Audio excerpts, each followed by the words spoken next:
ಈಗ ನಾವು ಮಾಡ್ತಾ ಇರೋದು ಇದು ಕೆಲಸ ಅಲ್ವಾ? ಒಂದು ನಿಮಿಷ, ಎಲ್ಲ ನಾನು ಏನೇನು ಮಾಡ್ಬೇಕು ಹೇಳಿ ಸರ್? ಒಂದು ನಿಮಿಷ ನಾನು ನಿಮಗೆ ಕೇಳ್ತಾ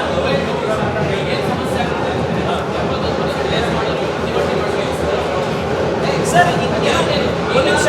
ಈ ಸರ್ಕಾರ ಇಂಥ ಮಾನಗಟ್ಟಿರೋ ಸರ್ಕಾರ ಅಂತಂದ್ರೆ, ಜನರು ನೋವನ್ನು ಅರ್ಥ ಮಾಡ್ಕೊಳಕ್ ಆಗ್ತಾರೆ ಇರೋ ಸರ್ಕಾರ ಅಂತಂದ್ರೆ ನಾವು ಇನ್ನೇನ್ ಮಾಡಕ್ಕಾಗತ್ತೆ? ಕಾಯ್ತಾ ಇದೀವಿ ಸರ್ಕಾರ ನಾಚೆ ಆಗ್ತಾರೆ ಜನ ಅಂತ ಕಾಯ್ತಾ ಇದೀವಿ. ಒಬ್ಬ ಸಂಸದನಾಗಿ ಪಾರ್ಲಿಮೆಂಟ್ ನಲ್ಲಿ ಮಾತಾಡೋದು ನಮ್ಮ ಜವಾಬ್ದಾರಿ. ಮಾತನಾಡಿದ್ದೀವಿ, ಕೇಂದ್ರದ ಮಂತ್ರಿಗಳನ್ನ ಮೀಟ್ ಮಾಡಿ ಅವ್ರಿಗೆ ಆಗ್ರಹ ಮಾಡೋದಾಗಿದೆ, ಅದನ್ನ ಬಾರಿ ಮಾಡಿದ್ದೀವಿ.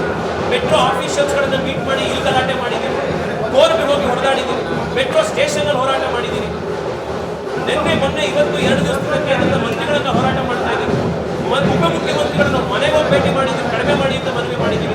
ಇದೆಲ್ಲದಕ್ಕಿಂತ ಹೆಚ್ಚಾಗಿ ಸಂಸದರು ಇನ್ನೇನು ಮಾಡಬೇಕು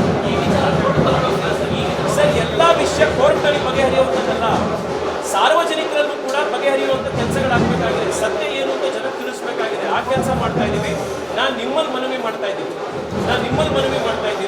ಸತ್ಯ ಏನು ಅನ್ನೋದನ್ನ ಜನಕ್ಕೆ ತಿಳಿಸುವಂತ ದಯವಿಟ್ಟು ಪ್ರಯತ್ನ ಮಾಡಿ.